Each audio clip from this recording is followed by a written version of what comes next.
Hai, apa kabar semuanya? Semoga kabar Anda baik-baik saja.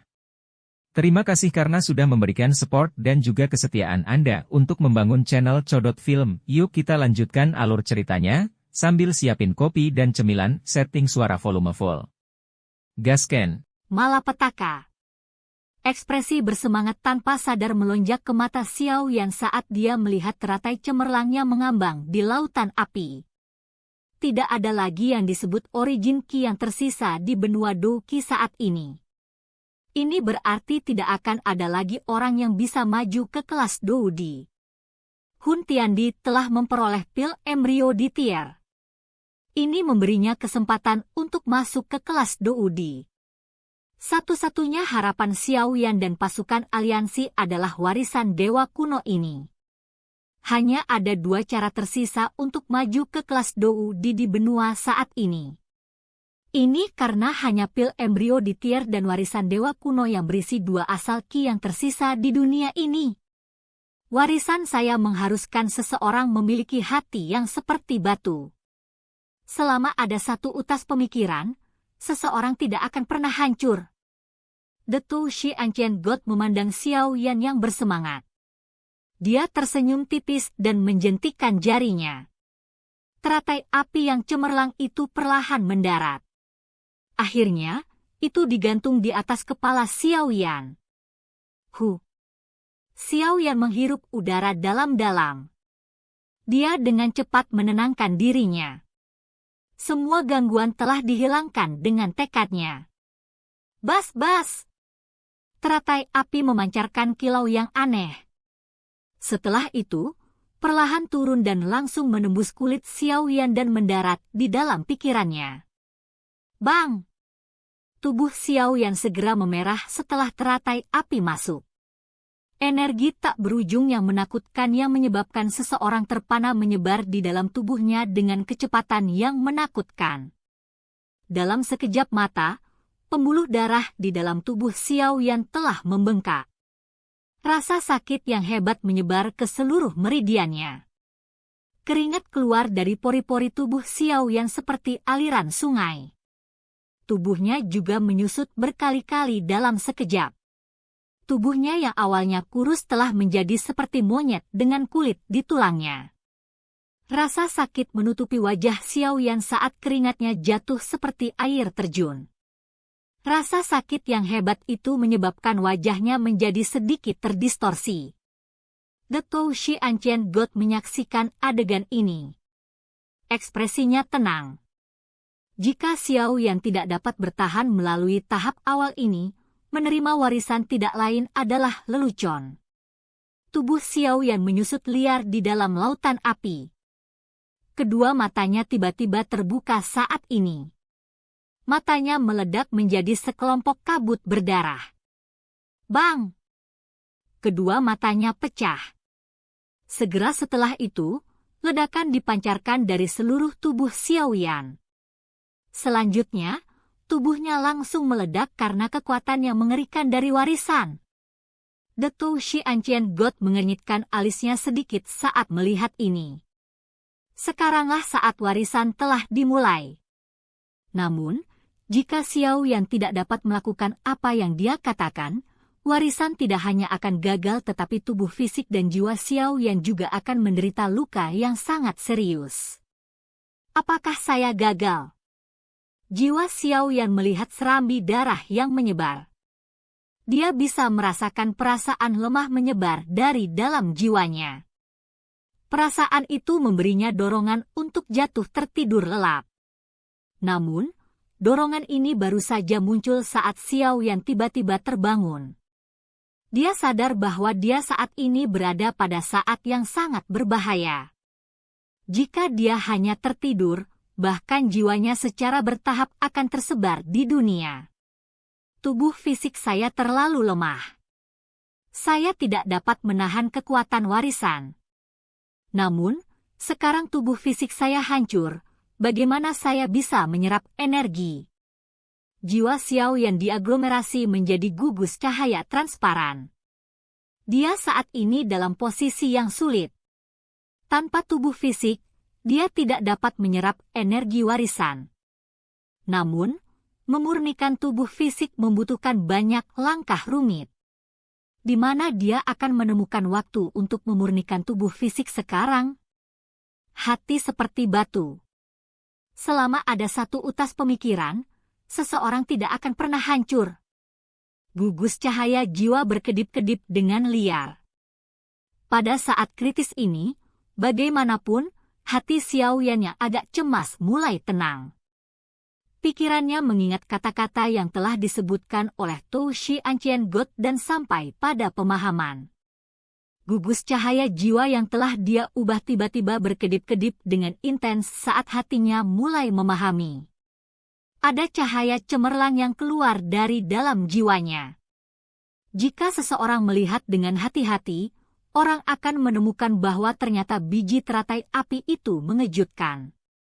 Setelah cahaya cemerlang ini keluar, kabut darah yang semula tersebar tiba-tiba mulai menyusut dengan cara yang aneh. Setelah itu, pemandangan misterius muncul. Seseorang bisa melihat kabut darah berkumpul dengan cepat dan menyelimuti di sekitar klaster cahaya jiwa. Dalam waktu singkat, itu sekali lagi membentuk tubuh fisik yang hidup. Xiao Yan bersuka cita di dalam hatinya setelah tubuh fisik terbentuk. Dia bisa merasakan bahwa tubuh fisik yang dia bentuk kali ini sebenarnya jauh lebih kuat dari sebelumnya. Penciptaan di tengah kehancuran. Terus menciptakan tubuh fisik baru untuk beradaptasi dengan kekuatan warisan. Mata Xiao Yan berkedip. Ekspresi bersemangat samar-samar melintas di antara mereka. Namun, kegembiraan ini tidak berlanjut lama sebelum teratai api sekali lagi memancarkan kekuatan yang menakutkan, yang dapat menyebabkan seluruh dunia bergetar. Bang! Tubuh fisik yang baru saja dibentuk Xiao Yan sekali lagi meledak menjadi kabut berdarah di bawah serangan energi. Kali ini, bahkan jiwanya sendiri merasakan sakit yang luar biasa. Hati yang kokoh seperti batu dan tidak akan pernah hancur.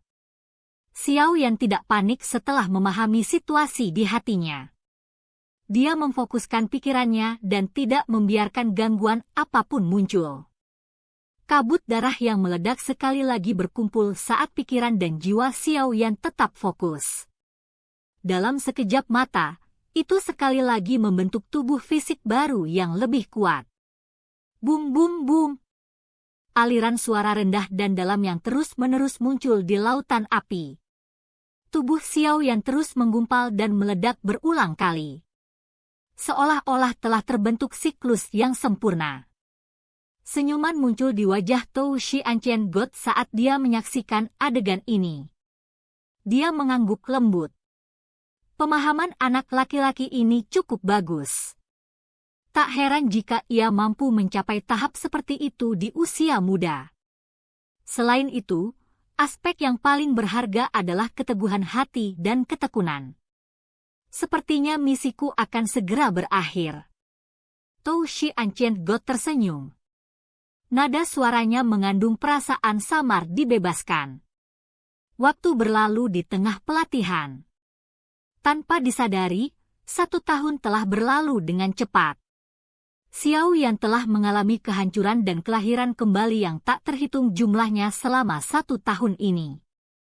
Dalam menghadapi siklus ini, bahkan pikiran Xiao Yan menjadi pusing meskipun ketekunannya. Hanya sisa pikirannya yang dengan tegas menjaga jiwanya. Keinginan tunggal ini mendorong tubuh fisiknya untuk secara bertahap beradaptasi dengan kekuatan warisan di tengah kehancuran yang tak terhitung jumlahnya. Namun, masih belum ada akhir yang terlihat di tengah pelatihan pahit. Penghancuran diri dan kelahiran kembali berlanjut pada siklusnya yang tak berujung. 1 tahun di makam surgawi lebih dari 2 bulan ke benua Douqi. Selama 2 bulan ini, Central Plains mengalami fluktuasi yang ekstrim. Formasi yang ditempatkan oleh klan Hun menutupi seluruh Central Plains. Hal ini mengakibatkan Central Plains menjadi tempat kematian yang tidak bisa keluar. Langit yang semula biru saat ini tertutup oleh lapisan tebal awan darah. Sinar matahari menembus awan darah dan menyinari daratan. kilau gelap melesat keluar, menyebabkan seseorang merasa tertekan tak tertandingi. Aroma berdarah menyelimuti setiap sudut Central Plains. Kadang-kadang, banyak cahaya darah akan keluar dari awan darah yang menutupi Central Plains. Mayat terbaring dimanapun cahaya darah lewat dan darah mengalir seperti sungai. Ini benar-benar bencana. Dihadapkan dengan tindakan dari klan Hun ini, faksi dan sekte yang tak terhitung jumlahnya tampak sangat marah pada awalnya. Namun, kemarahan ini berangsur-angsur berubah menjadi horor setelah mereka berkumpul dan menyerang formasi, hanya untuk berakhir dengan sebagian besar dari mereka terbunuh oleh cahaya darah yang sepertinya menembus dunia. Hanya pada saat inilah mereka mengerti betapa kejam dan kuatnya metode klan Hun. Dihadapkan pada cahaya darah yang sesekali turun ke atas mereka dan menyebabkan darah mengalir ke seluruh negeri, banyak sekte dan faksi tidak punya pilihan selain mengubah diri mereka sendiri. Tujuan mereka secara alami adalah markas besar aliansi SK Mansion. Pada saat ini, hanya area di sekitar markas aliansi Sky Mansion di Central Plains yang bisa menahan erosi cahaya darah itu. Karenanya, dalam waktu kurang dari sebulan, area dalam jarak puluhan ribu kilometer dari Sky Mansion Alliance ditempati oleh banyak orang. Setiap sudut dipenuhi dengan massa kulit hitam. Seluruh Central Plains telah turun ke dalam kekacauan saat ini. Aliansi tidak berdaya di hadapan faksi-faksi ini yang bergegas mencari perlindungan. Yang bisa mereka lakukan hanyalah bergandengan tangan dengan banyak ahli untuk melepaskan penghalang pertahanan besar yang menutupi radius 5.000 km di sekitar Sky Mansion Alliance. Meskipun demikian, penghalang pertahanan ini sepertinya masih menyediakan ruang yang tidak memadai. Banyak fraksi yang tidak punya pilihan selain berkonflik dengan fraksi lain demi menjaga keamanan daerahnya.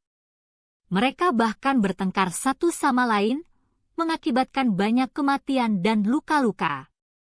Namun, pasukan aliansi tidak dapat ikut campur dalam masalah ini. Sudah batas pasukan aliansi untuk melakukan begitu banyak hal. Ketertiban sama sekali tidak ada di bawah ancaman kematian. Sementara mereka bertahan, Gu Yuan, Ju Kun dan yang lainnya dari pasukan aliansi juga mencoba bekerja sama untuk menghentikan Hun Tiandi menggunakan semua nyawa di dunia ini untuk menyelesaikan pil obat di Tier. Namun, mereka akhirnya kembali dengan kegagalan. Bagaimana bisa begitu mudah untuk menghancurkan formasi yang telah menyerap darah dan ki dari nyawa yang tak terhitung jumlahnya dan dijaga oleh Hun Tiandi? Mengikuti aliran waktu, Central Plains yang semula berkembang tertutupi dalam kehancuran. Sekilas, seolah hari kiamat telah tiba. Dengan lebih banyak waktu berlalu, semua orang merasa semakin putus asa saat mereka melihat aura di dalam awan darah menjadi semakin ganas dan mengerikan. Mereka semua mengerti bahwa saat iblis itu keluar dari awan darah akan menjadi saat ketika Central Plains akan berakhir. Tidak ada yang bisa menghentikan situasi ini. Satu-satunya hal yang bisa mereka lakukan adalah hanya menonton aura berdarah di udara menjadi lebih padat. Awan darah menutupi matahari, malapetaka turun di Central Plains. Silahkan pergi ke. Oke guys, jangan lupa like, comment, share, and subscribe di channel Codot Film. See you next video, peace out and bye-bye.